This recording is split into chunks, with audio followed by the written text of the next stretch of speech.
So if you respond within 5 minutes of a sales inquiry, you have a 400% higher chance to convert someone to qualified than if you respond in 10 minutes.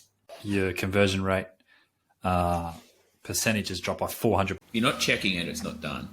So if you have employees that are doing this, make sure you check it. That's the biggest thing. And then after that, if you are doing automation, that's great.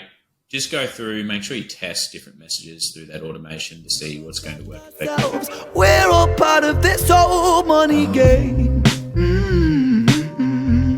This whole... Welcome back to another episode of Beers and Business. I'm Abe Dearmer, CEO at Appsembler.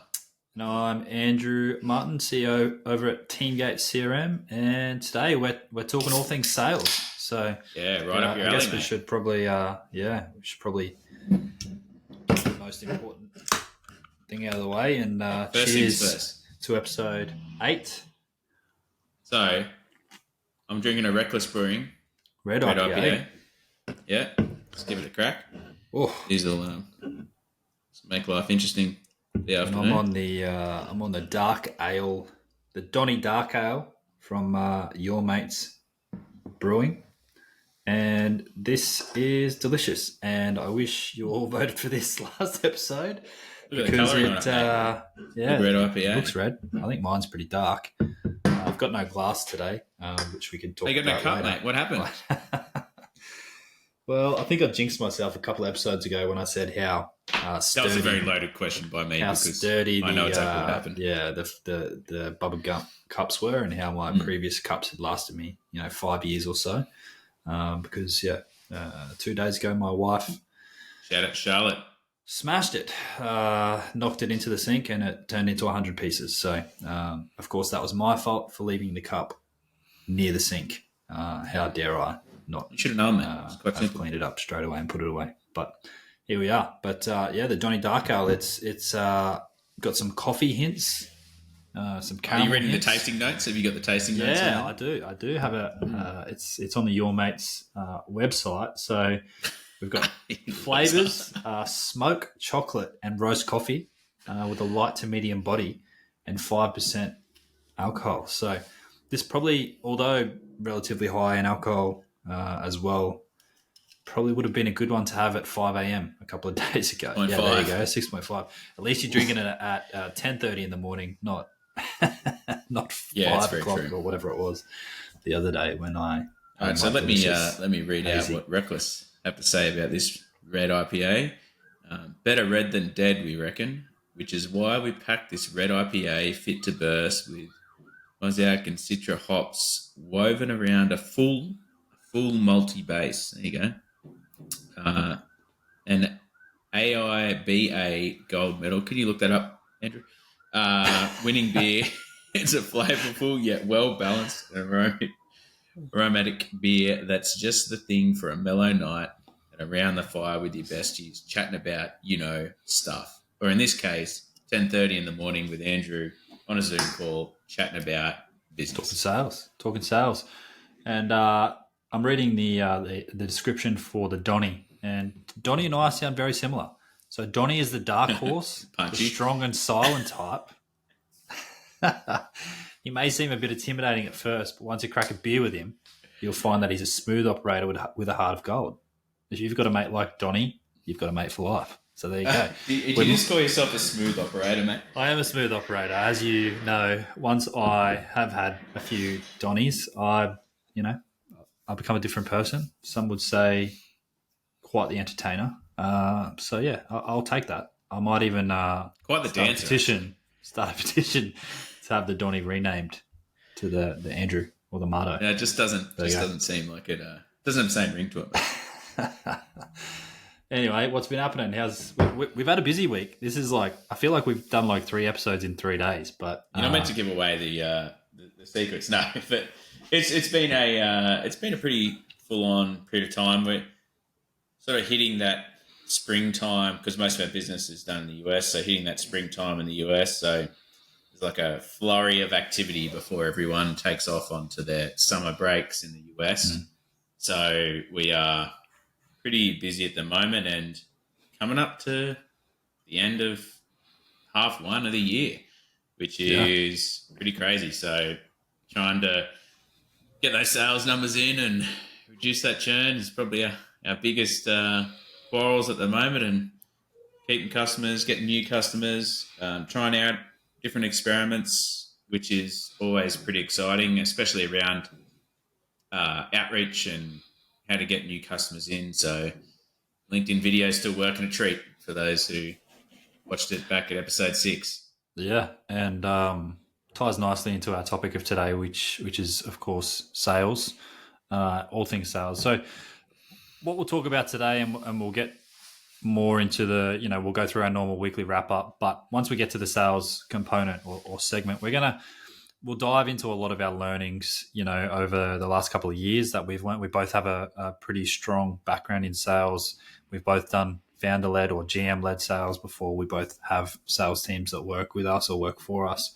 So we'll go through some common terminology, some best practices, and best practices that are listed by things like Harvard Business Review, but then what we've seen as well on our day-to-day, because we've tested most of these best practices. So did they actually work for our business? Obviously we're in the software industry, so we'll also look at it from the other side, from the brick and mortar side, and see how we can apply those to for the listeners to your businesses on the day-to-day. So first we'll jump into the learning of the week. So for me, you can go first, Andrew. Thank you. I will go first. My learnings. Last episode, we spoke to Griffin from Uproar, and we spoke all things SEO, so search engine optimization. For the listeners, just a quick reminder. If you haven't listened to it, go back and listen to it. Go back and listen to episode 7. Just had to confirm which number it was.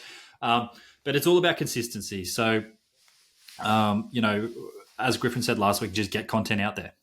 If you haven't started, get it out there. And I think once you start to grow your traffic, the biggest hurdle you need to overcome is to continue to test things and be consistent. So whether you're blogging, whether you're adding new pages to your website, just being consistent. For Teamgate, we do a lot of blogging. That's one of the biggest sources of traffic for us is blogging around sales topics and sales best practices and sales methodologies and different things. So the lesson is being consistent. So not just finding new topics to write about, but also revisiting your old content, the content that converts highly, and using tools like Google Search Console or whatever your SEO tool is to see if you're starting to lose traffic there. And if you are starting to lose traffic, going back and refreshing that content. So if it's, if you had a blog about best sales practices for 2023, updating those to 2024 and going through and just giving the blog a quick rewrite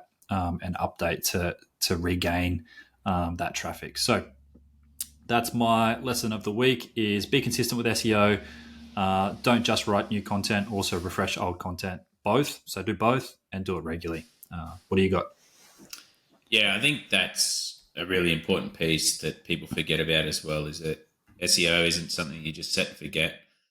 It's something that needs to be continuously worked on, and people often make that mistake of just thinking like, oh yeah, I've published this now, I can leave it. But Google has a really good algorithm where it doesn't like old stuff. So if you have a blog that's even published last year, it's going to start to devalue that pretty rapidly. So going through and updating those blogs every year, or just changing the publishing date, right? It just gives Google the prompt that, hey, this blog's been updated. Let's rescan it and put it back where it belongs. So, with some minor updates. Obviously update it while you're doing it. Why not jump in there and just quickly update it, make it more relevant, make it more readable?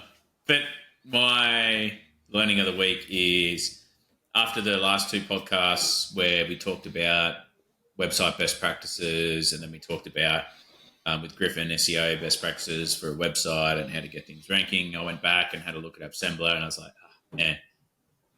we have sort of strayed a little bit. We haven't updated some of the areas since the acquisition. So for me, a priority going forward is going to be like, let's work on our product pages, let's work on our solutions pages, let's try and focus on developing those core.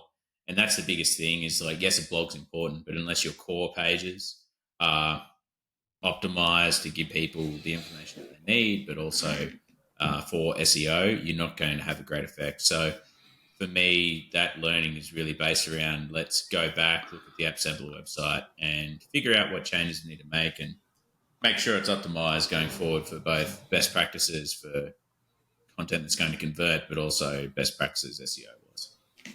Yeah, for sure. And it's a big thing. Like, which one do you prioritize if you don't have a massive team or the ability to do both? And it's great to have good blogs and good content that's bringing in traffic, but then the whole point is to convert that traffic. So if they're then clicking on TeamGate or AppSembler and going, oh, okay, well, this is relevant to me. What does AppSembler do? And then they're landing on a page and they're going, what is this? It's that they're not going to convert, right? So, it's a balance, definitely a balance. Yes. And you bring up priorities, which leads me into my quote of the week. There you go. Well done. Thank you. So my quote is from Frank Slootman. Big fan.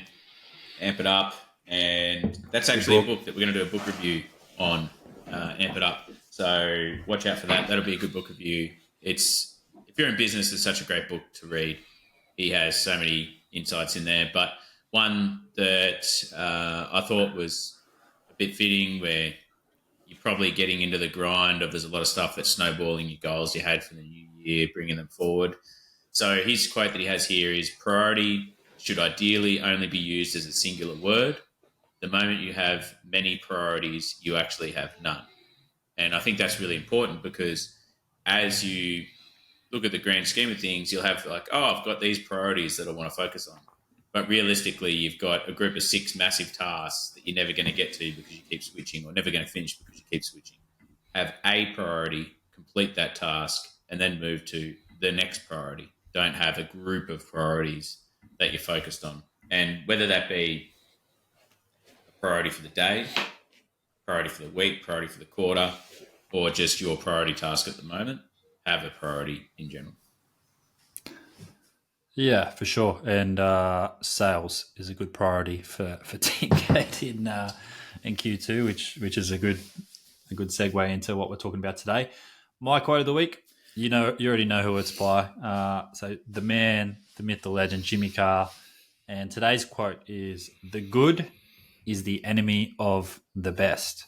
And this one, it came from a podcast, of course, but it leads into, he talks about becoming comfortable a lot, and being comfortable being uncomfortable, right? So this one was quite good, and you've probably heard this statement, Abe, because you've listened to most of his podcasts as well. But he talks about school and how school teaches us about being mediocre or being all rounders, right? And you and I, it's hard because we come from a career where we need to be all rounders, right? So as a general service officer in the military, you're taught to be an all rounder. That's kind of your niche. But he talks about, if you're in school and you get a D in physics and an A in English, you should focus on English, because the best you're probably going to do in physics is get a tutor, study, and get that D up to a C. And his point is, the world doesn't need more people that suck at physics. Like, be the best at English, be the best at what you're already good at. And it doesn't need to apply at school, but if you're looking for a passion project or a side hustle or something like that, find something that you're already good at, or something you're passionate about, and get after that and try to be better at that. If you're really good at sales, or if you're really good at marketing, don't be do more marketing or do more sales. Yeah, don't be comfortable just being good at, because you're already good at marketing. Take that next step and be amazing at marketing and stand out that way, rather than going, all right, I'm already good at marketing, I'm going to develop my sales. I think that's a really key thing is, and I remember, I think it might have been Robert Kiyosaki in one of his podcasts that he was on. A lot of people don't like him, think he's like a snake oil salesman, but I mean, he's done pretty well for himself. He talks about how people are too shallow and narrow nowadays, and they're not, I guess, deep and focused. And that links into the same thing that Jimmy Carr's talking about, is that you get all these people that have done this, they're great, wide-ranging skills, fantastic, good on you, but you're actually not really great at anything. you're trying to do 3 or 4 different things, but you actually suck at all 4 of those things, or you're average at those 4 of those things. Whereas if you just went, sweet, I am doing this, and you just did that, then you'll crush it. It's like in sports or in training, right? You're either going to be a weightlifter or you're going to be a runner. Yeah. The stupid hybrid athlete stuff that's out there. It's like, oh, great, you're relatively you're pretty strong. Yeah, you can run pretty quick and you can run pretty far, but you're not the best at either of those. You're just mediocre in the grand scheme of things. Like, people look at you in a gym and say, oh, wow, that dude or that chick is pushing a lot of weight. Oh, wow, that dude and chick can run. But they're not saying, wow, that person is the best at their particular sport. So I think that's a big thing, is that just figure out what you're good at and then compound on that. Don't try and be something that you're not, because, you just turn that D into a C when you could be turning that A into an A plus. Yeah. Yeah. And it's funny because they asked Jimmy Carr, like, oh, are you going to do movies? Are you going to do? And he's like, no, I don't like, of course that opportunity will come up one day, but I want to be the best. To be fair, Jimmy Carr would suck at movies. Yeah. You need to speak more than one line. He's like, I'm not, he goes, I'm not even close to where I want to be with comedy. Like, there's always that next person that's better than me. And I'm not comfortable at, where I'm at. I just want to make the next best show and the next best thing. And I think his original goal the last time he was on the podcast was like, he had really good one-liners, like you said, really, really good one-liners, but he wanted to turn that into a full show where he could have a 2-hour set in front of a crowd. And so that's what he worked on. And now he's working on turning that sort of next to the next level. So yeah, it's a good listen. Good listen, Jimmy Carr. Enough about Jimmy Carr. Let's get into sales. People are here for it, right? Yeah, so sales. You're looking for a comedy podcast, Andrew might start one up talking about Jimmy Carr for a couple of hours at a time. It won't be funny if it's me talking about Jimmy Carr, but maybe I'll just put some snippets in of him talking throughout. But yeah, reaction videos of Jimmy Carr. So let's talk about sales. All right, let's start off and define, like we have been told that we need to do before we start talking about any topic, is define what is sales. So Andrew, as CEO of Teamgate, what is sales?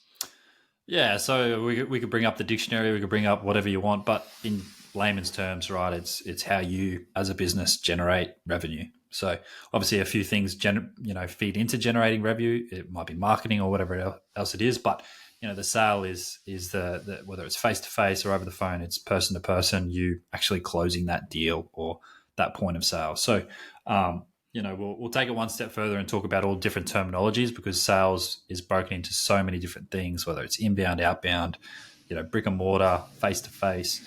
But yeah, sales in layman's terms is how you generate revenue and how you keep your business alive. And that's going to differ from industry to industry.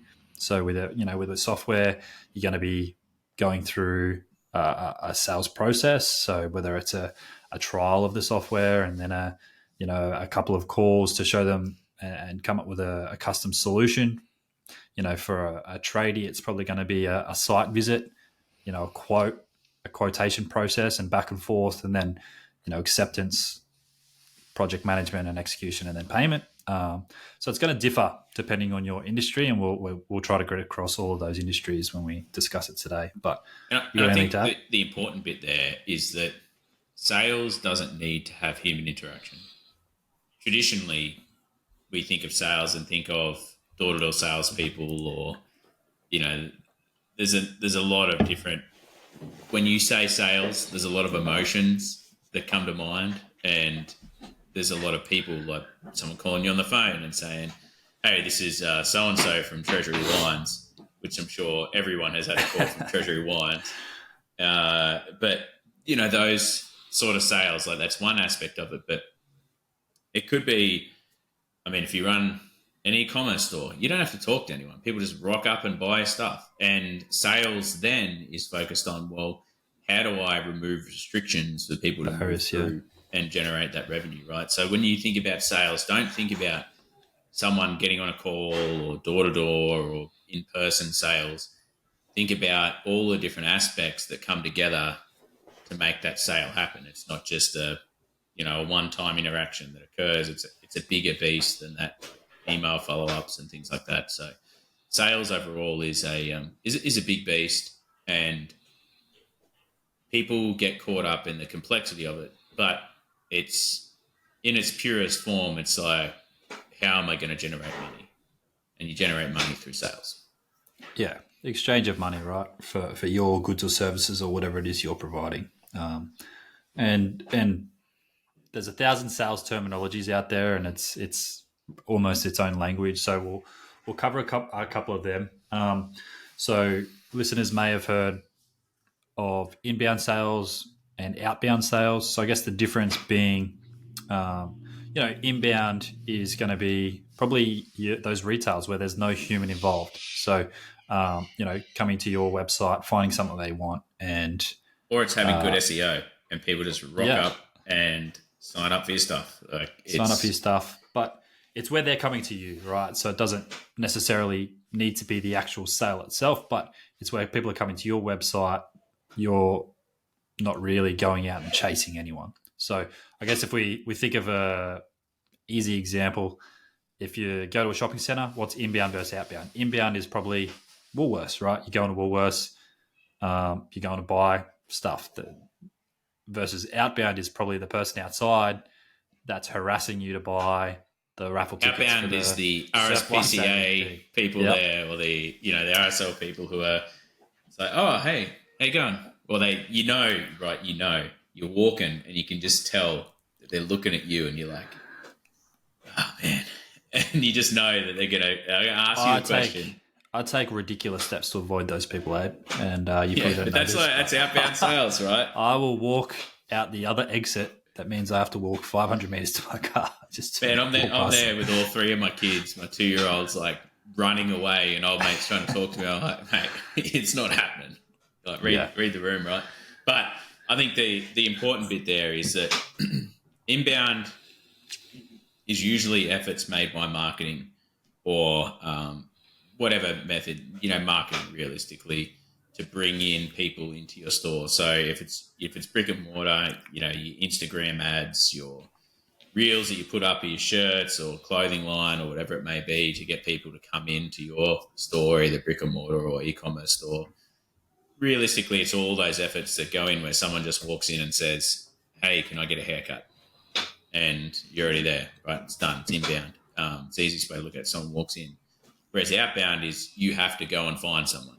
So the work that Andrew and I have been putting in around LinkedIn, going out, sending requests, sending videos, things like that, that's all outbound work. So it's coming outside of your, circle of influence to go and try and find new people. And so generally what we see is businesses really survive and thrive through having a good inbound channel. But it's when they realise that, hey, our sphere of influence is actually not as big as it could be, and there's a market that we aren't targeting, but we haven't quite figured out how to get there yet. But that's when we use outbound, or people aren't seeing our ads, we need to use outbound. And that's where you get people on the phones, people emailing, people going door-to-door salesmen. That's outbound, right? Mm-hmm. So when you think about those sorts of things, that's really the difference between inbound versus outbound. And one thing that I found is that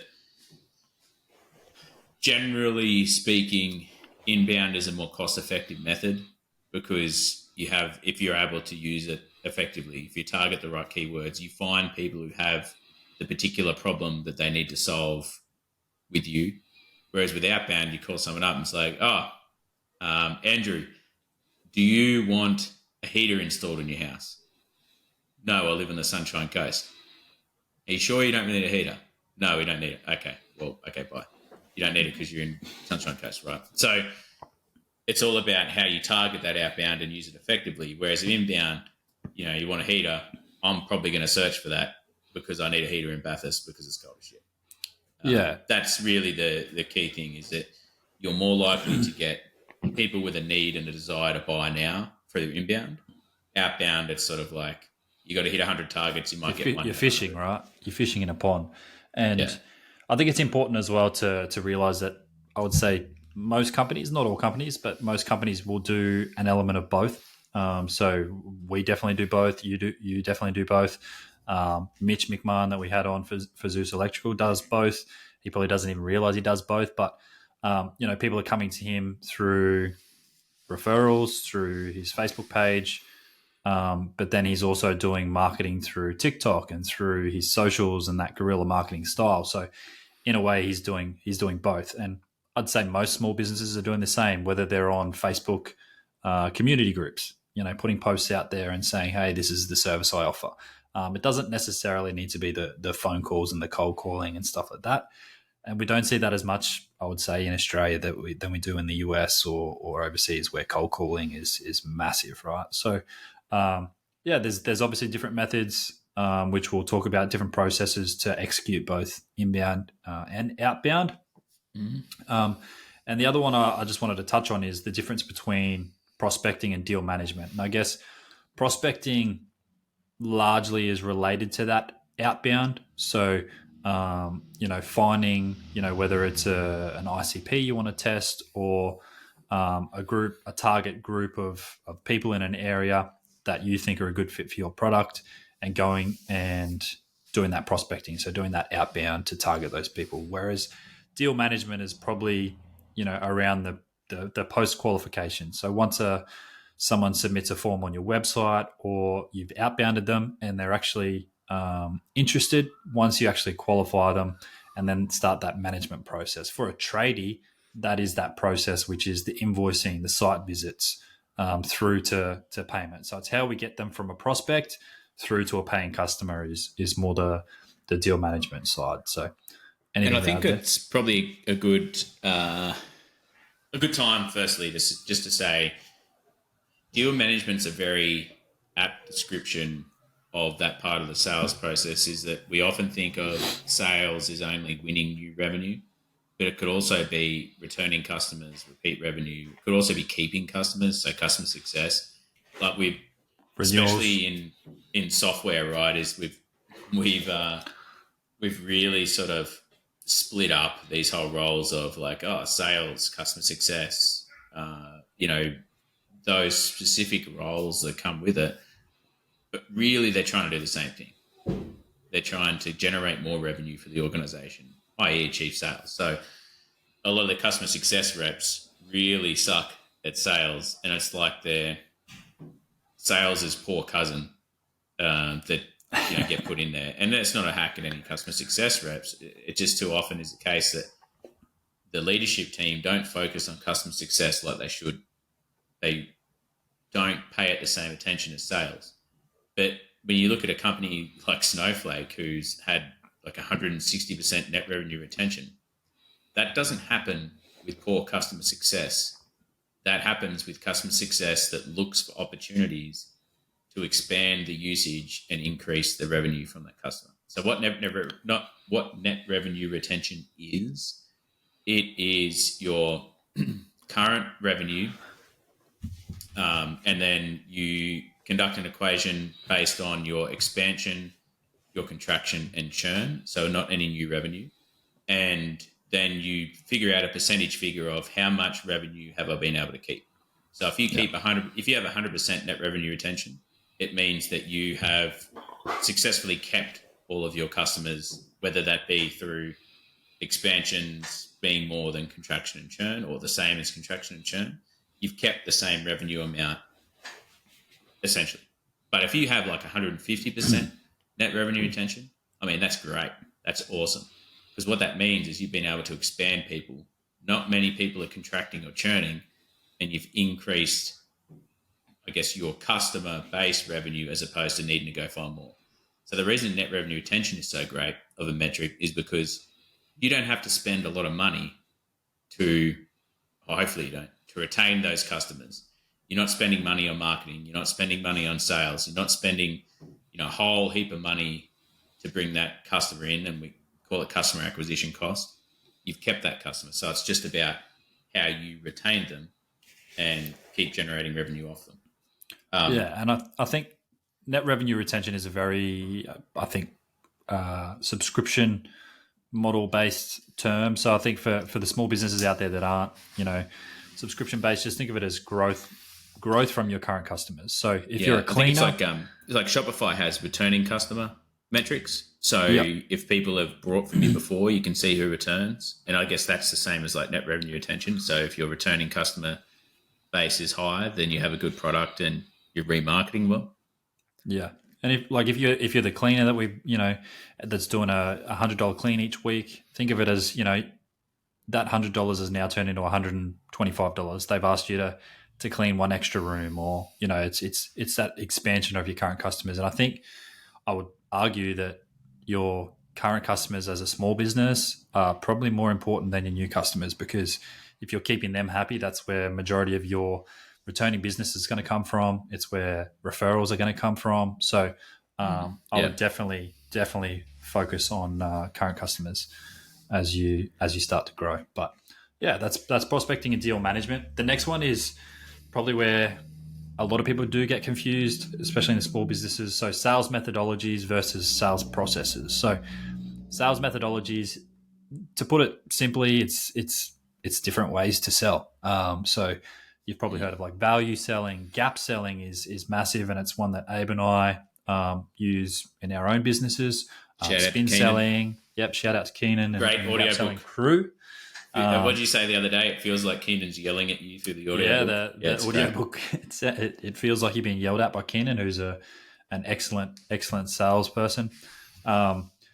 So, gap selling, I guess if we use gap selling as an example, right, it's about value selling. It's customer-centric selling. So it's understanding the prospect's current state. What do they currently use? What are they currently paying? What's their current position, process? Where do they want to get to? So what's their future state? And then obviously the value is getting them from their current state to their future state. So that's gap selling. That's a sales methodology example. When we talk about sales processes, this is going to be unique to your business. So it doesn't matter what sales methodology you use. That's really how you sell. That's the art of selling, I would say. The sales process is going to be unique to your business. So it's going to be, the steps that it takes from a prospect to become a paying customer. So for software, for Teamgate, for example, generally we have people come in, they'll start a trial. Our team will reach out to them and go through their follow-ups. So again, one of the processes for us is sales best practice is 6 follow-ups. So our team will be emailing them, calling them, trying to get them onto the next call. So the next call would be a discovery call, which is a Zoom call like this, where we would go through and identify their pain points, what they're trying to achieve with a CRM. And then we would try to build out a custom solution for them and get them on another call where we would demonstrate that solution and what it would look like for them if they decided to come with us as a paid customer. And then obviously we do follow-ups through to when they become a paid customer. So that process will change depending on businesses. And we, part of being a CRM software, we offer these solutions to customers. So we get to see businesses' processes each day. So obviously we see all these different processes and how they differ between industries, between clients. And really it generally comes down to the CEO or the sales manager and their experiences or how they want to run things. It's not always correct. We try to guide them, but at the end of the day, that process is going to be on you as the manager or CEO. Similar to what Griffin said last week, where he said that how to tell a good SEO company from a bad one. If you bring someone in to look at your sales methodology processes and they don't ask you about your business and how you should be selling, how you sell at the moment, how you want to be selling, how do you currently do business, what your conversion rates are, how things are looking at the moment, then they're probably not a great group to have in, because they're just like, here's the blueprint to success.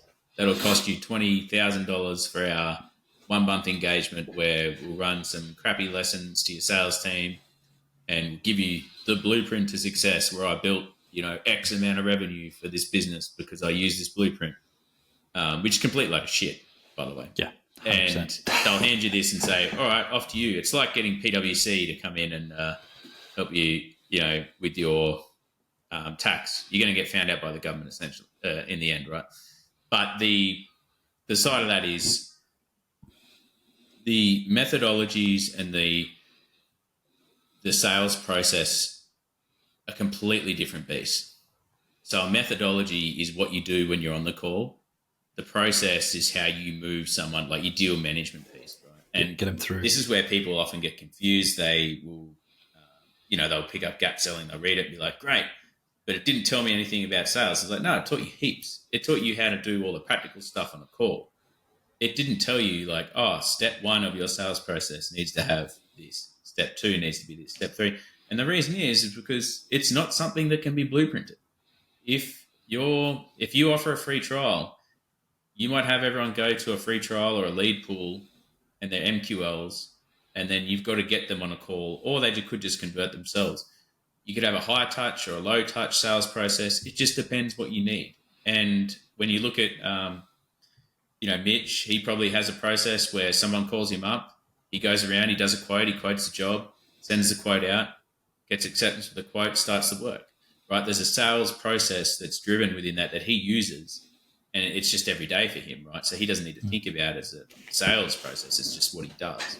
And it's the same with Liv from Clean Living. When I talked to her about what she does, what we figured out was the gate to anything was a walkthrough. And so this isn't something that I've really thought about with cleaners, is that they need to have a walkthrough, because that will tell them how much they need to charge, how many hours it's going to take to clean the house. And so when you do that, you have a walkthrough, and it's like, great, go book in a walkthrough, 15 minutes. I feel like it's going to take 4 hours to clean this house. It's going to cost you this much. What do you think? Yep. When's a suitable time? So it's like, it's a discovery call, essentially. What Mitch and Liv are both doing is based around a discovery call of how much is the job going to cost? How much do I need to quote them? Getting their acceptance on that before we move forward. Similar to us in software, when we look at, a discovery call is not so much about that. It's more so understanding what their problem is that they want to solve with either TeamGate or Assembler. And can we actually solve it? Yeah. Because a lot of people come in and they have this idea about, I want this, I want that. And it's like, oh man, you need to go somewhere else. That's not us. Yeah.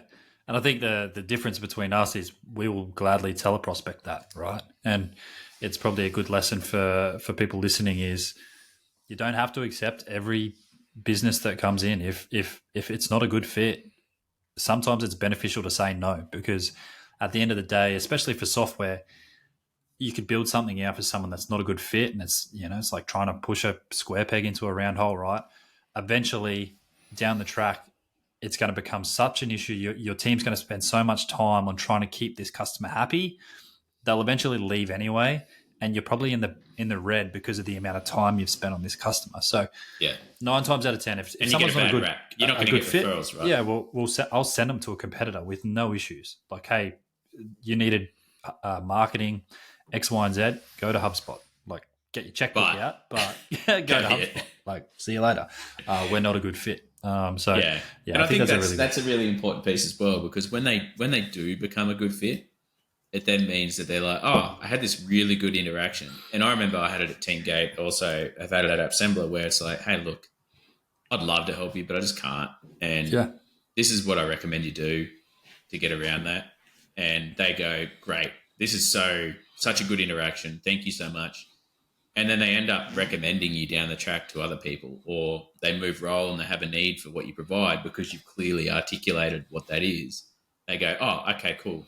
I'm going to go see Andrew now at TeamGate because we need a CRM.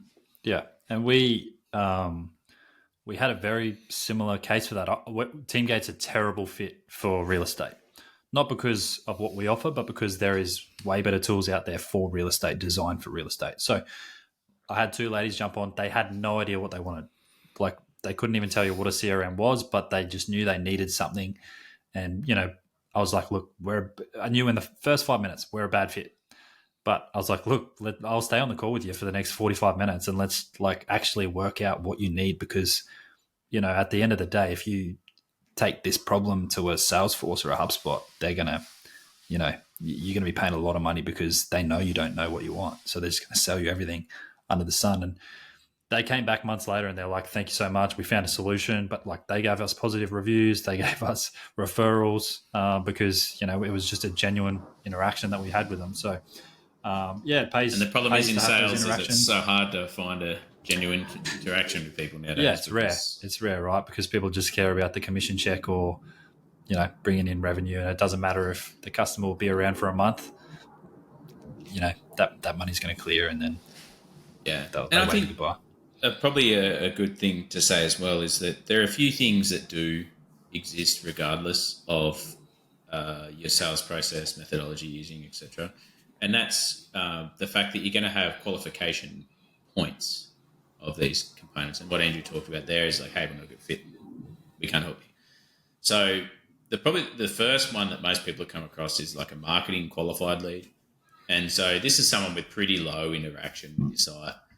They could have started a free trial. They could have downloaded an ebook that has specific use cases. They could have done something that essentially puts their hand up and says, hey, I'm a marketing qualified lead. I've done actions that means that I probably have a problem that you can solve. And then after that discovery call, we then look at people as a sales qualified lead. And what that means is, are they going to continue down the sales process? And so whether you're in software, we do that and say, hey, look, you don't need TeamGate CRM. You need something else. Here's some options that you can go to. You don't need AppSembler. Go do something else. Here are some options where you can go to. Same thing for any sort of business, whether you're an electrician, whether you're a cleaner, whether you're a public speaker, leadership coach, whatever it's going to be, you have those set criteria where it's like, hey, you're actually not ready for leadership coaching because you don't have these systems in place. And it's just going to be a waste of your time and mine because none of this is going to be enacted because you don't have these things in place. You should focus on those first. And so, or you're not the right size. It's not going to be effective for the team. So sales qualified lead, there's different methodologies, gap selling, hate, BANT, which is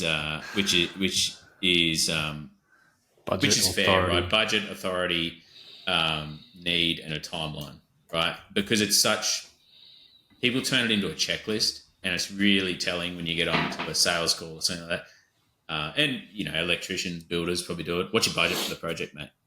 Oh, got a budget of $10,000. That's not going to be enough.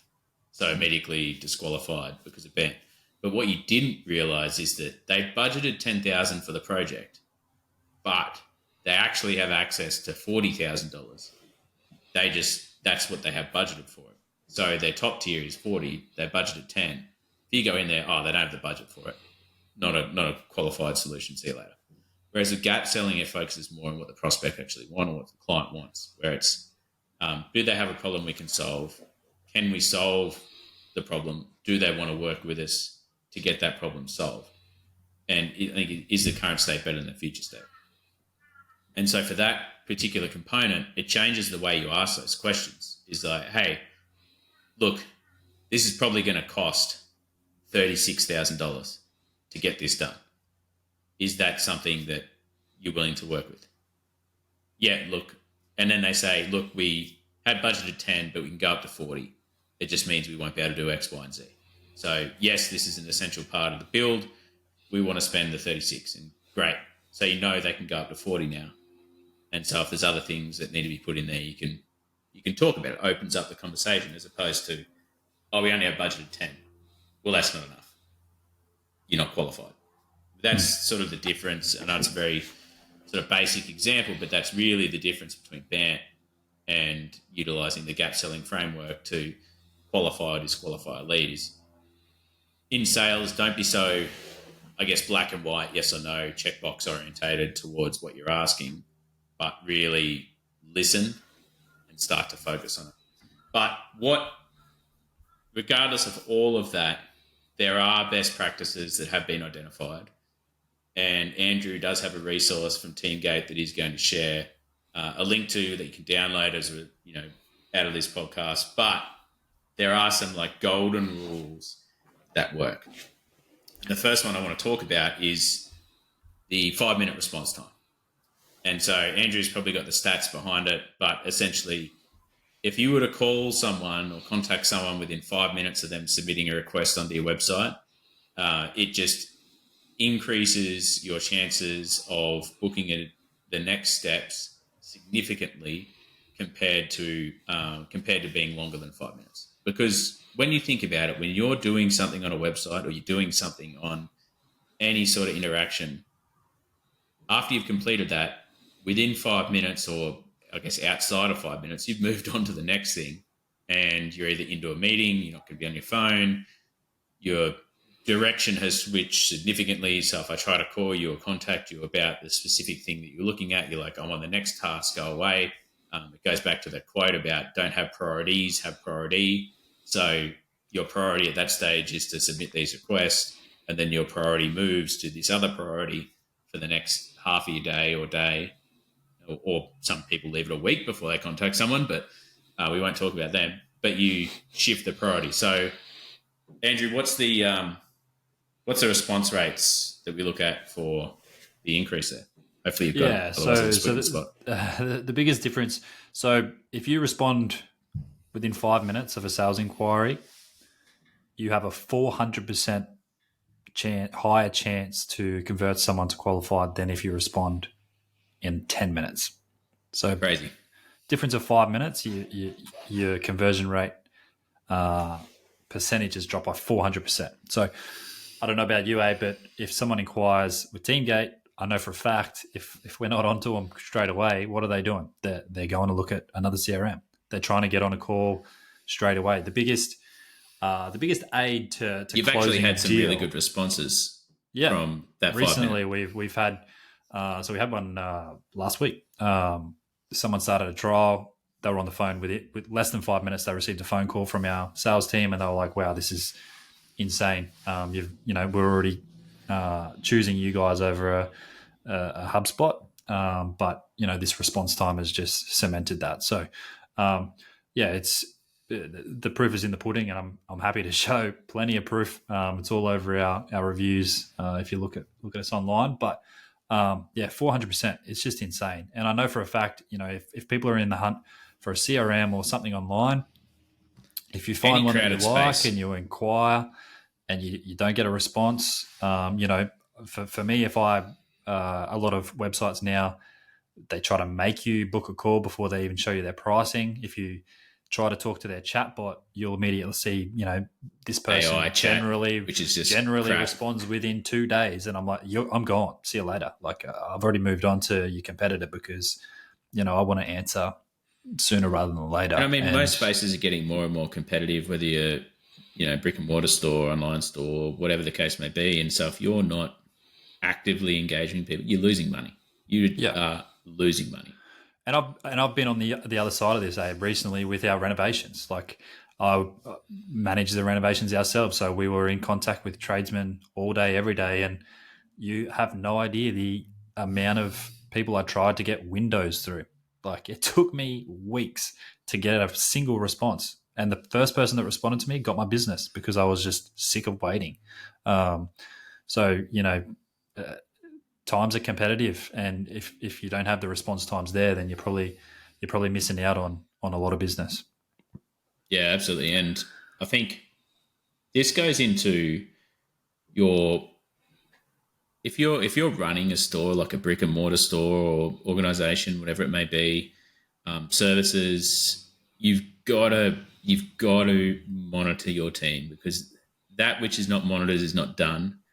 And so if you don't have a tool in place where you can check response times, or if people have followed up to it, you need to get something in place, because I guarantee you, your employees aren't following up with everyone if you're not checking it.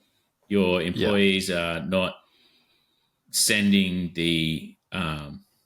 emails or calling people in 5 minutes.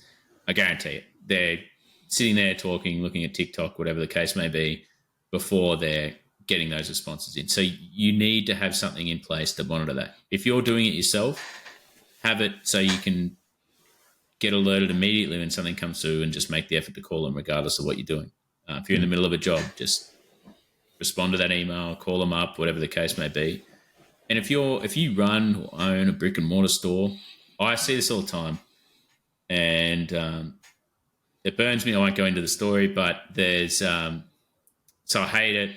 I walk into a store and you see that the employees don't really care about it, and you walk around the store for 5-10 minutes And then as you're leaving, they're like, "Oh, can we help you?" And it's like, "I'm already gone, mate. Like it's over. You had your chance." Like I was looking at stuff, wanted a bit of advice, and I don't know whether it's like I think it's arrogance or whatever the case may be, but I expect them to make that first you don't want interaction. to ask for help, mate. You're a male. You don't want to ask for help. Yeah, you expect someone to make that first interaction when you're in a store, right? Do they want my business? What's their job? Because to me, that tells a lot about how you're going to be treated in the customer service side as well. If someone's like, "Oh, hey mate, do you need a hand?" Like you walk into a barbecue store, right? You walk around and you're looking at barbecues, and if no one talks to you, you're just going to be like, "Well, I got no idea if this is any good or actually want to buy this." Whereas I remember I have a Traeger and I went into the store and the owner, Raj, he's in Townsville. He's won like best barbecues galore for like 2 years running. I don't know if he won it last year, but he was a superstar. He was knowledgeable. He was, as soon as you walked in, "How you going, mate? What do you need? Can I help? What are you after?" Like even if you're just in there because you need pellets for a Traeger, in there for pellets, he'd be like, "Oh, great, we just got this shipment in. It's out the back still. Want me to unbox it, give it to you?" "Yep, no worries." And he'd carry it to your car. He'd do all that stuff. And you're like, this is just no wonder why he won. And people keep going back to when he gets a shitload of money is because his customer interactions, as soon as you walk in the store, is helpful, it's inquisitive, and it's not pushy. He doesn't give a shit if you buy or not. What he cares about is making sure that you make an informed decision. Yeah. And a lot of people come to us, Abe, and they ask, well, yeah, cool, 5-minute response time. Well, how do we execute that? And I think the big thing is it doesn't matter how you execute it. Just do something, right? And it's going to differ from industry to industry. So, for an online software tool like us, there's plenty of tools out there that you can automate a response.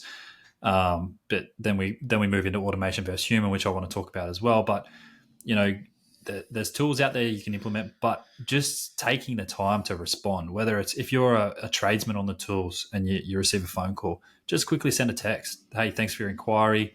I'm currently on a job site. Can I call you back, at Smoko or whenever it is?" But yeah, and so the best practice with that is not only sending a response, but send a time and then make sure you call at that time as well. So you will have significant amount of success if you say, "Hey mate, thanks for your inquiry. Currently busy. Can I call you at 10 a.m. today?"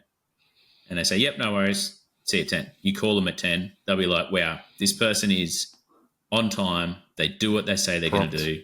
This is someone I can trust." Whereas if you just say, "Oh, can I call you later?" you probably forget about it. You may not do it, or you do, and you don't get onto them because they're busy. You might say, "Can I call you at 10? And they say, "Oh, 10 doesn't work. Can you call me at 1? "Yep, perfect. Call you at 1. Yep. It's done, right? You've scheduled it. So schedule the time in, but make sure you do what you say. Otherwise, you lose credibility straight away. Yeah, and if you've got an online presence, so if it's a website inquiry, obviously you can There's free tools out there. You can send an auto response email. "Thanks for your inquiry. A member of our team will call you in the next 10 minutes or whatever it is." But make sure you meet that timeline requirement. But what I will say is, if you're going to look at automation, also have some sort of human touch in there. So if you want to automate a text or automate an email response, make sure there is a human following up. If you're a tradie on the tools and your partner's at home managing the business side of the house, get them to make the phone call, or just have some human in the loop. For me, I've got a sales team, so it's relatively easy. We can send an email response, and then my team will call them within 5 minutes, or I'll be on their backside. But just making sure you balance human versus automation. Make sure you meet the timelines and get that response in as soon as possible. Is that one? Yeah, and then the next one, I'll let you talk about that. Yeah, 6 follow-ups. Okay, so again, these best practices come from Harvard Business Review. So it was a study done by Ohio State University. Go Buckeyes if anyone's a college football fan out there. But these are all researched best practices. 5-minute response time that we just spoke about, I can guarantee it works because I do it every day, and that's one of our biggest selling points.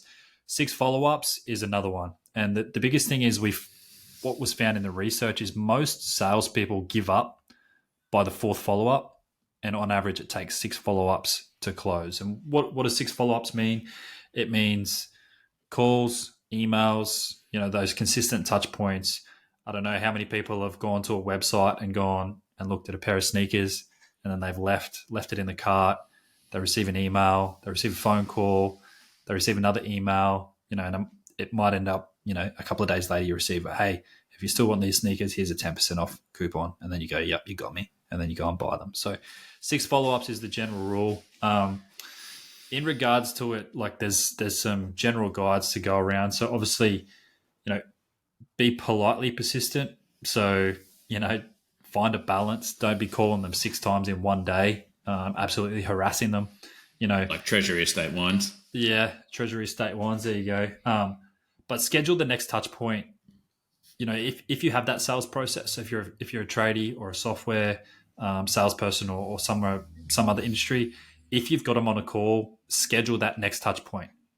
So, like we said, if it's a text message, I'm going to call you at 10 a.m. Once you get them on the call at 10, make sure you schedule that next touch point while you have them on the call. So if you're going out to do a site visit, let's do Wednesday. How does Wednesday at 11 a.m. sound? Don't end the call with, yep, I'll send you an email to schedule a time. Actually schedule the time while you've got them on the call. You can use tools to automate this process. So if you're going to do a mixture of emails, whether you use Shopify, they have some really good tools if you're an online retail store. So there is tools out there, obviously CRM, but you don't have to use CRM. You can use things like Superhuman. So it's just a Google or a Gmail or an email provider plugin, which you can automate follow-ups with. So there's plenty of tools out there, but what I would say with automation, again, it's a balance. So if you're going to have that automation, making sure you have the human touch, but also personalization. So don't be saying, hey, mate, thanks for visiting my website, X, Y, and Z. Use their name. If they were inquiring about a specific service, if you're a tradesperson and they're looking at a renovation, okay, make sure that they know that you understand what they're actually looking for and use that personalization. And the last one is using pattern interrupts to grab their attention. So if you've spoken to Abe on day one and he's like, yep, let's talk next week. And it's, I had a solar guy come to my house the other day and I don't like door knockers. But I played his game and, no intent to follow up with him. But if you have the same thing where a prospect goes cold and they're not responding to your emails, use pattern disrupting headlines to grab their attention. So, it might be, have you just given where the up solar on this? guy comes and eggs your house. Yeah. Have you given up Sweet. on this, or have your priorities changed? Like, actually stir some sort of emotional response to get them to respond. Anything you've got to add, Abe, other than my solar guy he's actually meant to be coming back today, so I'll probably just lock all the doors and shut the windows. Yeah, no one's home. See you, mate.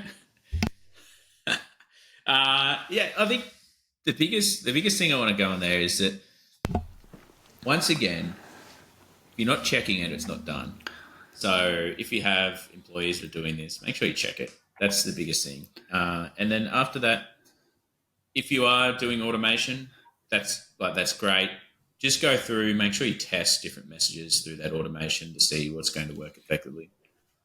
But the best solution that you can have is to put a human in the loop and get them to personalize those interactions as much as possible, noting that you need to balance, like it's a fine balance between time spent versus value gained. So not too much personalization, but enough to know that this would be hard to automate. I won't say can't automate it because there's a lot of things you can automate, but hard to automate. So really just try and focus on that. But the biggest thing I say with this stuff is that so many times, unless you're checking it, it's just not done. I remember, and I'll go on a segue and an anecdote. I had an employee who, and this is the challenges once again of working remotely, but it can happen just as easily in a workplace. I've seen it all the time. That he had a weekly report and we'd go through everyone's stats and say, how many calls did you make? How many connections did you get? How many conversations did you have? What were the outcome of the conversations? Who did you speak to? Things like that. We go through and review the SDR's effort as well as the results that they got. And this rep be like, yeah, look, made X amount of calls. Let's just say it made 147 calls, got 50 connections, only had 2 conversations, nothing really important. And I was like, something's not adding up. So I would check it regularly anyway, but I was going into our tool that we use to dial, and I was like, his calls aren't adding up. And we had previously had problems with the dashboard. And so I said, hey, it's saying here that you made 2 calls last week, not the 147, he said. Oh, the dashboards must be broken again. I was like, oh, okay. And someone who would just take that at face value would then say, oh, okay, dashboards are broken, no worries. I trust my rep, they're making the calls. And I was like, I don't know. So I talked to support of this company, and they're like, no, dashboards are correct. I've just looked at the back end, I can see that this person's only made 2 calls. I was like, all right, thank you. And so questioned the person again, and turns out they had made no calls and were just hammering it in every week. Yeah, exactly right. They hammered it in for the past 3 weeks or whatever, and just thought they could get away with it. And so we've just fired them on the spot straight away for lying and integrity issues and not doing their job, which is easy when in the US because it's at will employment. But at the end of the day, it just goes to show that you just have to go in and check. And if something smells right, it's not right. So go in and check that stuff. I know it's a very pessimistic view to have, that oh, people will do the right thing. Wrong. People won't do the right thing. You have to actually go in and check on it. So with those follow-ups, you need to have some sort of management system in place, whether that be a Google Sheet, whether that be a CRM, whether that be a marketing tool, something in place to track those 6 follow-ups and making sure that you're delivering those 6 follow-ups, and that you're not just seeing people send, 1 email and that's it, or no one's, because there's some ridiculous amount when you look at those stats of people who don't even respond to an inquiry on a website, let alone get to 6 follow-ups. So just make sure that you do that. Yeah, for sure. And the following up on your own stuff, that's a callback to our goal setting episode where, you need to be doing those one-on-ones and tracking those OKRs as you go through. So the last one I want to touch on, I wouldn't say it's a best practice, but it is more of a hot tip. So there is best times to call and follow up, and I don't want to spend too much time here because I don't think many of our listeners will be doing cold calling or connecting. But let's say you're the tradie and it's post invoice, so you want to do those follow ups after you've sent the invoice, you haven't heard back from them, and you want to make sure they either accept or reject the quote. So Wednesday and Thursday are the best times to call, best days to call. And I will have all this on the poster, the downloadable poster, which will be in the show notes. So you don't need to remember this, listeners. But Wednesdays and Thursdays are your go-to.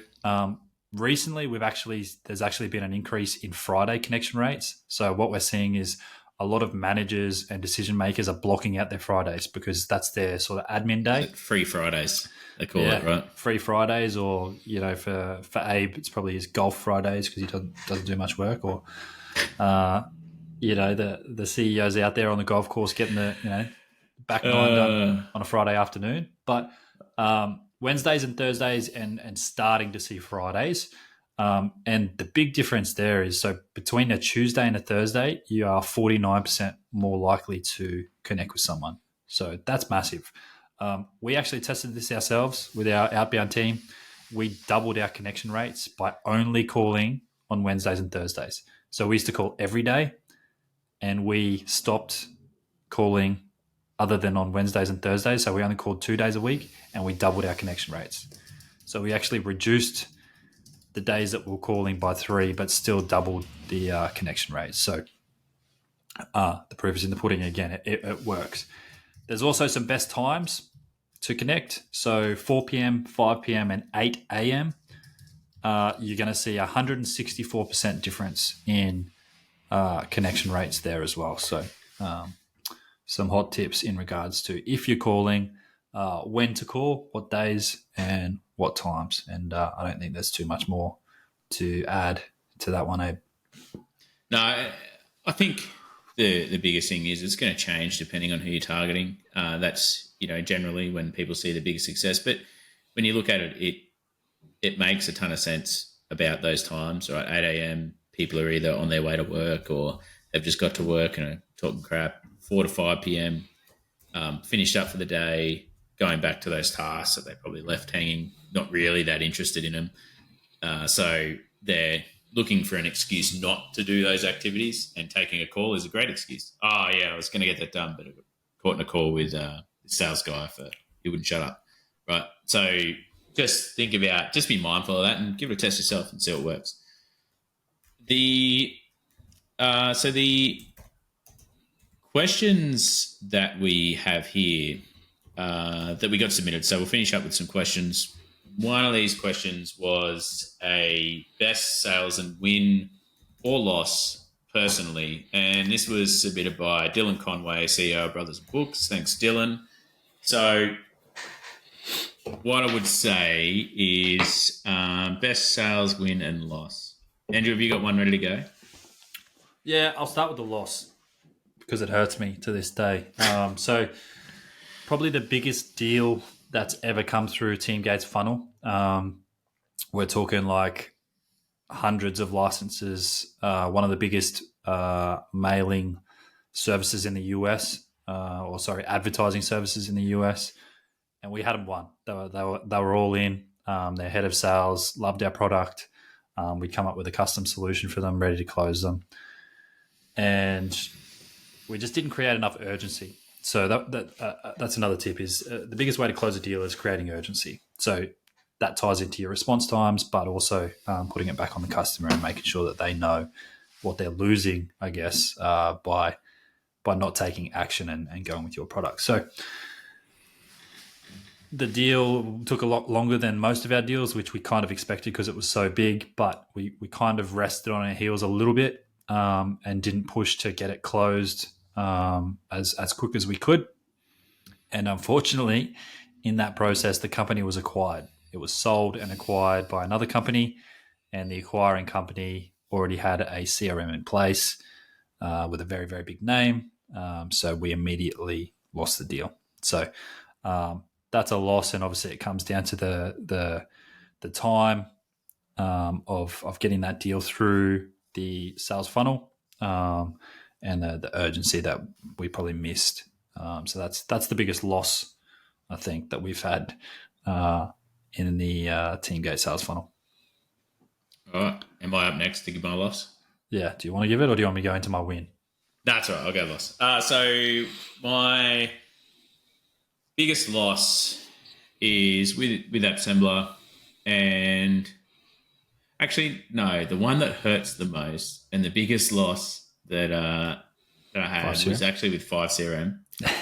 And we had this client, great, fit the ICP, exactly what we wanted.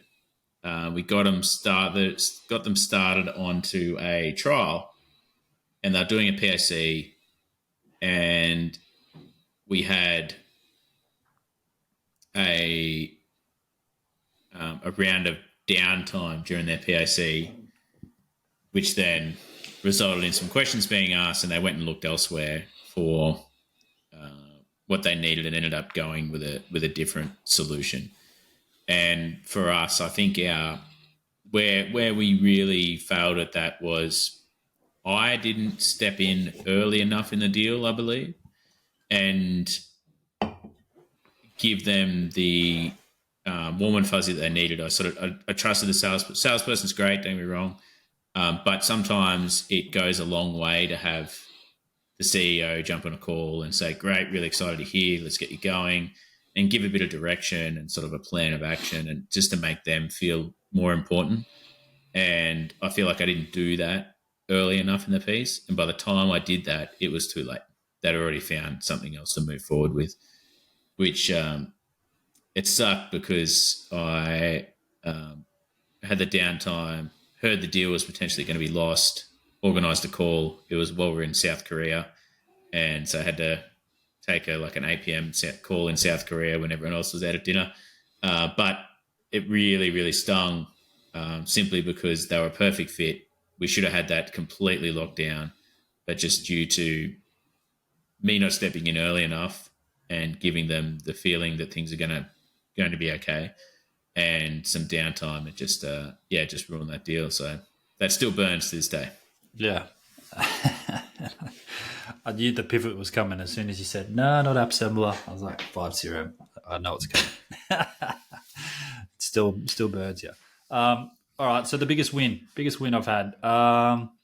Geez, what do I do here? Probably the most recent deal we've closed, I think, because it tied in a lot of different aspects. So a large logo in the US, a very well-known global brand that we've closed, which is a massive win for us, being a small company. But I think it's more the way the deal came around.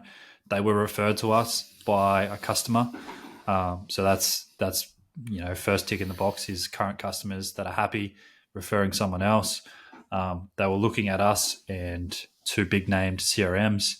Our response times were well and truly better than our competitors. We'd already had 2 or 3 calls with them before they'd even heard back from our competitor.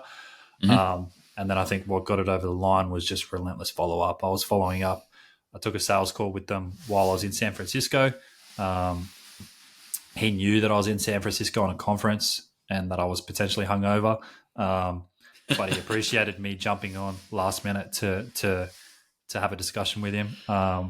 And he emailed me straight after that call saying, "Yep, you've won my business. We'll go with you guys." So that's probably the biggest win. Obviously, it's a big name to have. The deal, it's not the biggest deal we've had, but I think just the process around how we got these guys and the future expansion potential with this customer is a massive win for us.